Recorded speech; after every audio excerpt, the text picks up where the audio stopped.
जब आपको मरना ही है, हमें मरना ही है, तो मुस्कुराकर जिंदगी क्यों ना जिए। मेरे पागलों, आज की कथा बहुत महत्वपूर्ण है, सुनकर जाना, शायद तुम्हारी जिंदगी में कोई नया उजाला ला दे ये कथा। मेरे पागलों, जीना तो ऐसे जीना, ऐसी जिंदगी जीना कि मौत भी आए तो शर्मा जाए मैं किस शहंशाह को लेने आई। मैं आई भी तो किस बादशाह के पास आई। ऐसे बादशाह बनो अपनी जिंदगी के, मुस्कुराओ। जिंदगी में प्रसन्नता, हंसना और मुस्कुराना सिर्फ मानवों के लक्षण हैं। आपने किसी गधे को मुस्कुराते हुए देखा है? जवाब दो। अब अगर ये काशी में मिलते हो ऐसे गधे तो हमको जरूर मिलवाइए। अगर कोई गधा मुस्कुराता हुआ दिख जाए तो समझना ये मानव बनने की तैयारी कर रहा है। और अगर कोई इंसान मुस्कुराए ना तो समझना ये वो बनने की तैयारी कर रहा है। इसलिए जिंदगी में मुस्कुराओ, जिंदगी हर प्रसन्नता से जियो। मेरे पागलों, तुम्हें सुनकर शायद विचित्र बात लगेगी, किसी शादी में बैंड बाजा बजाने वाला जब जाता है तो दो प्रकार के बैंड बाजा वाले जाते हैं। पैसा दोनों लेते हैं, टाइम दोनों का बराबर लगता है। एक ही बारात में जाते हैं पर एक रोता है, एक मुस्कुराता है। पहला जो प्रथम नंबर का बैंड बाजा वाला होता है वो जाता है, वो सोचता है कब पूजन हो जाए, कब द्वार टीका हो जाए, कब टीका हो जाए, कब मेरी बारी खत्म हो, कब मैं वापस जल्दी घर को जाऊं, सो जाऊं।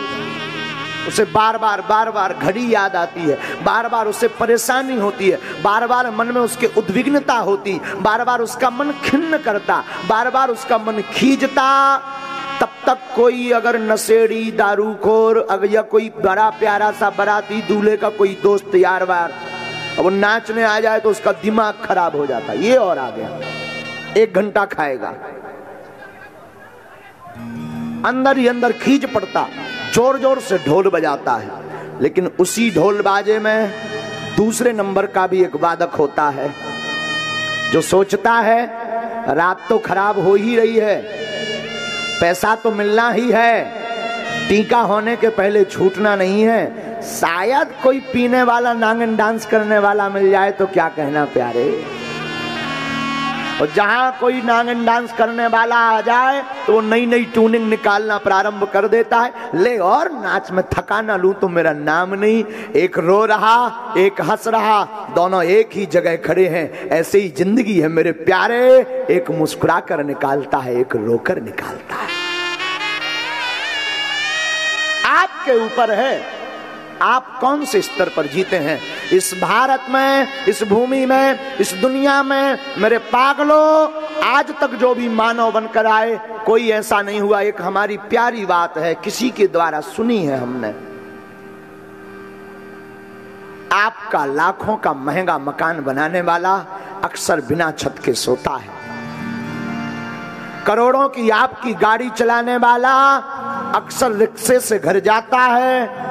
दुनिया को खिलाने वाला अक्सर भूखा सोता है। ये जिंदगी है यारो, दुनिया को हंसाने वाला अक्सर अकेले में रोता है।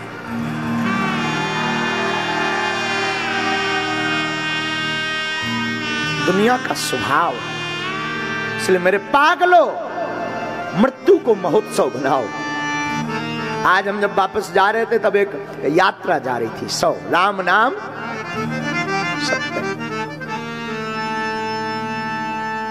ढोल बज रहा, छोटा छोटा सा आनंद। काशी की तो मृत्यु भी बड़ी मंगल होती, काशी की मृत्यु कितनी मंगल होती क्या कहना। काशी में तो मृत्यु भी मरणम मंगलम, यहां तो मृत्यु भी मंगल होती। याद रखना मेरे पागलों, मरना तो है ही है, एक दिन तय है हमें जाना है, पर हंसते हुए क्यों ना जाएं, प्रभु को पाकर क्यों ना जाएं, भगवत शरणागति लेकर क्यों ना जाएं, गुरु का ज्ञान पाकर क्यों ना जाएं। और याद रखना, बहुत से लोग हैं इस भारत में, इस दुनिया में जो जी तो रहे हैं पर सनातन की बात, भगवान की भक्ति, गुरु के प्रति प्रेम, माता पिता के प्रति प्रेम जिसके हृदय में नहीं है, वो जीता जी मृत्यु के ही समान है। मरा हुआ है जिसके अंदर गुरु प्रेम नहीं, जिसके अंदर मातृ पितृ प्रेम नहीं, जिसके अंदर राष्ट्र के लिए प्रेम नहीं, जिसके अंदर गोविंद के लिए प्रेम नहीं। मरना तो है, लेकिन वह भी मरा हुआ है जो अधर्म देख रहा, जो असत्य पर अपनी वाणी नहीं बोल पाता, वो भी मरा हुआ है, वो भी मुर्दा है। उसके भी प्राण निकल चुके, सिर्फ खोखला रह गया। इसलिए मेरे पागलो, तो तुम जीना है तो आज से ही गांठ बांधो। कैसी भी परिस्थिति आ जाए, हर पल में मुस्कुराना प्रारंभ कर दो। एक दिन ऐसा आएगा कि संकट तुमसे विदा लेकर के भाग जाए।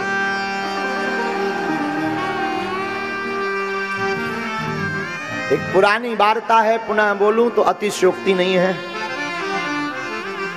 भगवान कृष्ण से आप कुछ सीखो या ना सीखो, आचार्य जी, केवल हमारे कन्हैया ऐसे हैं जो नाचते हैं, गाते हैं, मुस्कुराते हैं और फिर भी धर्म की स्थापना करते हैं। सिर्फ कन्हैया नाचता गाता धर्म का रूप है कन्हैया। बाकी आप उठाओ, ऐसा धर्म नहीं मिलेगा। पहला ऐसे हमारे कन्हैया हैं जो धर्म नाचता भी है, गाता भी है, मुस्कुराता भी। पहला। और जिंदगी में कुछ सीखो, कन्हैया से ना सीखो, भागवत से मुस्कुराना सीख लो। भगवान ने अवतार कहां लिया? बोलो, मथुरा में, जेल खाने में। अब आप ही बताओ, कोई जेल खाने में आता है क्या? धन्य है आप जेल खाने में प्रकट हो रहे, लेकिन प्रकट होते ही मुस्कुराए। अच्छा चलो, जेल खाने में हो गए, बाकी की लीलाएं यहीं करो ना। रातों रात गायब हो गए, गोकुल में आ गए और गोकुल में आकर के भी मुस्कुराए। चलो आप गोकुल में आ गए, अब बाकी जिंदगी यहां निकालो नहीं। कुछ साल गोकुल में रहे, कुछ लीलाएं गोकुल में की, फिर गोकुल को भी त्याज्य कर दिया, श्रीधाम वृंदावन आ गए। वृंदावन में भी ठाकुर जी मुस्कुराए। भगवान ने वृंदावन में अनेक लीलाएं की, राक्षसों का वध किया, तब भी भगवान मुस्कुराए। दधी माखन की चोरी की, तब भी हमारे कन्हैया मुस्कुराए। घर घर ठाकुर जी डोले, तब भी कन्हैया हमारे। मैया की डांट खाई, थोड़ा सा मुंह लटकाया, लेकिन बाद में फिर भी मुस्कुराए। भगवान और बड़े भय, वृंदावन में नहीं रुके, वृंदावन छोड़कर पुनः मथुरा आ गए। ब्रजवासियों से अब अटूट प्रेम ठाकुर जी का, ब्रजांगनाओं से, ब्रज के गोप ग्वालों से, लेकिन ब्रज का विरह भी ठाकुर जी को कुछ नहीं कर पाया। ब्रज को छोड़कर, ब्रज को छोड़कर मथुरा आकर हमारे ठाकुर फिर भी मुस्कुराए। मथुरा में भी रुके नहीं हमारे कन्हैया। मथुरा में आकर के भी राजा कंस मामा जी का वध करे। और मामा जी का वध यानी सीताराम नाम सत्य है। वध कर करके भी हमारे ठाकुर जी क्या किए? बोलो ना, मुस्कुराए। गुरु आश्रम में पढ़ने को गए, तब भी हमारे ठाकुर जी मुस्कुराए। सुदामा से मित्रता हुई, तब भी ठाकुर जी मुस्कुराए।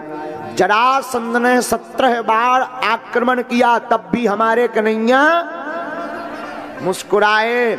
18वीं बार जब ब्राह्मणों को जरासंध बैठा करके आया, तो भगवान रणछोड़ बन गए। रणछोड़ का अर्थ जानते हो? बीच में ही युद्ध को छोड़कर भाग गए, नाम रणछोड़ पड़ गया। लेकिन तब भी हमारे ठाकुर जी द्वारका के राजा बने, तब भी ठाकुर जी। अच्छा, हमारी तुम्हारी तो एक शादी होए तो मुस्कुराहट चली जाए। जी को ब्याह होगा, उसको चेहरा गौर से देखो, कहा भाई साहब, वो जबरदस्ती जरूर दूसरे के बगल के चक्कर में हंस ले। हाँ, 1-2 साल तो बहुत हंसता है। नई नई शादी हो तो शुरू में तो घरवाली लगा चंद्रमुखी, हमारा हमारी लोगाई तो चंद्रमुखी है। लेकिन 2-3 साल बीत जाए तो जो चंद्रमुखी लगती थी वही भद्रमुखी नजर आती है। और जहां 4-5 साल बीते, पहले साल चंद्रमुखी, दूसरे तीसरे साल भद्रमुखी, और जहां 4-5 साल बीतीत भय छोटे छोटे पैया पप्पू पुआ भय, और जहां भीतर से श्रीमती जी ने पुराण वाचना प्रारंभ किया सो चंद्रमुखी भद्रमुखी अंत में ज्वालामुखी नजर आती है। जिनका एक विवाह हो जाए उनसे पूछो, लेकिन धन्य है हमारे ठाकुर जी, 16,108 विवाह करते हैं तब भी हमारे कन्हैया मुस्कुराते हैं। अभी रोको, इतने विवाह करके मुस्कुराए, काऊ के 4-5 बेटियां हो जाएं, 4-5 छोरा हो जाएं, दिमाग खराब हो जाए, जिनको ब्याह कहां से हुई है, नौकरी कहां से हुई है, मकान कहां से हुई है। ठाकुर जी के 1,61,080 तो केवल लड़का भर आते, लड़का भर। और जब ये लड़का बारन के ब्याह भय सो इनके 10-10 संतानें भई। अब लगाओ तो रहियो जोड़ गोड़ा, लेकिन तब भी हमारे ठाकुर जी मुस्कुराए। महाभारत का युद्ध हुआ, एक तरफ कौरव पक्ष है, दूसरी तरफ पांडव पक्ष है। धर्म और अधर्म की लड़ाई हुई, लेकिन धर्म और अधर्म की लड़ाई में बीच में सैनियों मध्य रथ लेकर के ठाकुर जी खड़े हैं और गीता का उपदेश देते हुए मुस्कुरा रहे हैं। अभी भी बात पूर्ण नहीं हुई।